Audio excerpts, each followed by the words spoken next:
Right now, there are hundreds of thousands of people waiting for a life-saving organ transplant. The need for organ and tissue donors is always immediate because every single day, lives are lost when patients on the transplant waitlist aren't matched with an eligible donor in time. But when you register to become an organ and tissue donor, you send a message of hope to every single person on the waitlist. Because eligibility is not based on race, gender, age, or socioeconomic status, every organ and tissue donation received has the potential to change lives in countless communities. A single donor can save up to 8 lives through organ donation and can enhance the lives of up to 75 people who are in need of tissue transplants. When a person registers to become an organ and tissue donor, they become part of a life-saving legacy.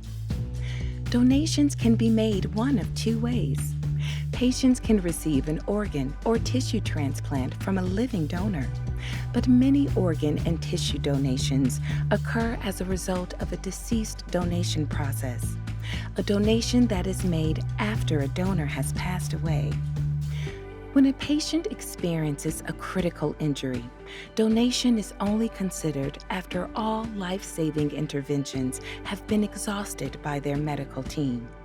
At this time, the local OPO, or Organ Procurement Organization, checks the national and state donor registries and works with the hospital staff to support the patient and the loved ones at their bedside. The patient's family members are informed of their donor status. If they are not a registered donor, the family is asked to authorize donation. A medical examination, medical history, and social history are conducted to ensure that the donor is a safe and eligible match for recipients on the waiting list. When a potential organ recipient is matched with an eligible donor, an OPO works with their transplant team to facilitate the donation. Timing is critical. When a deceased donation occurs, recovered organs are immediately transported to a potential recipient's care team. Meanwhile, recovered tissue is sent to a registered tissue bank so it can be used for future transplants. That call of life is one that every patient on a waiting list is hoping to receive, as it offers them a second chance to enjoy their family, their friends, and the rest of their lives. But the true impact of organ and tissue donors extends far beyond the dozens of people their donations will reach.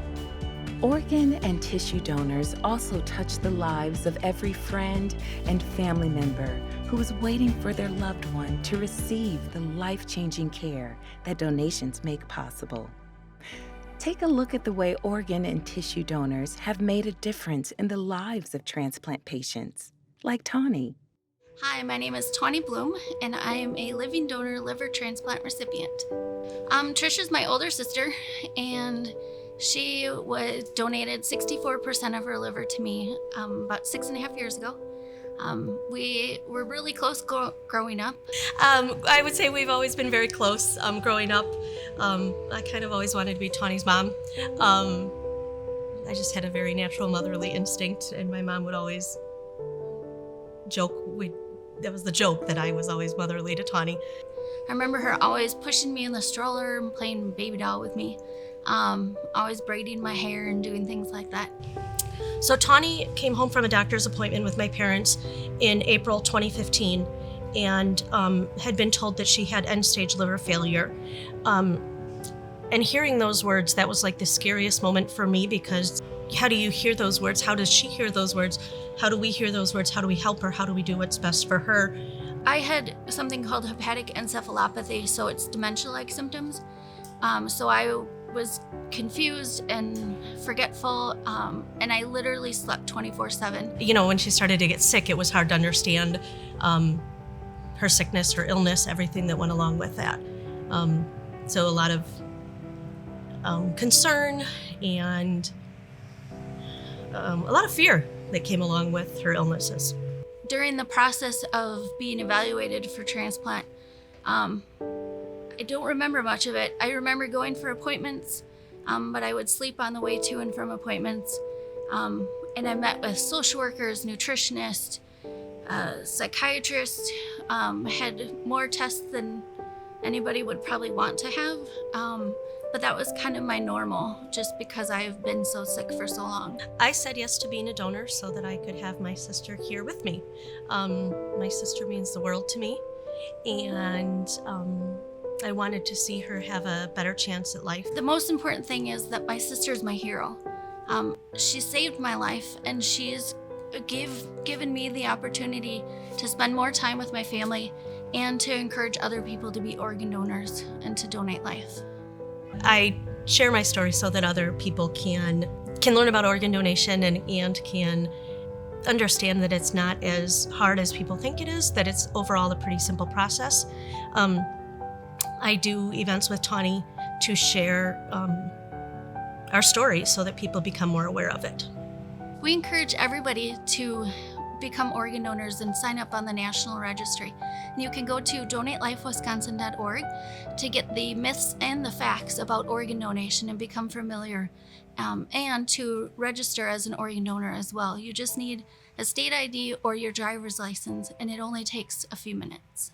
When you register to become an organ and tissue donor, you are truly changing the lives of countless others and strengthening the pulse of entire communities.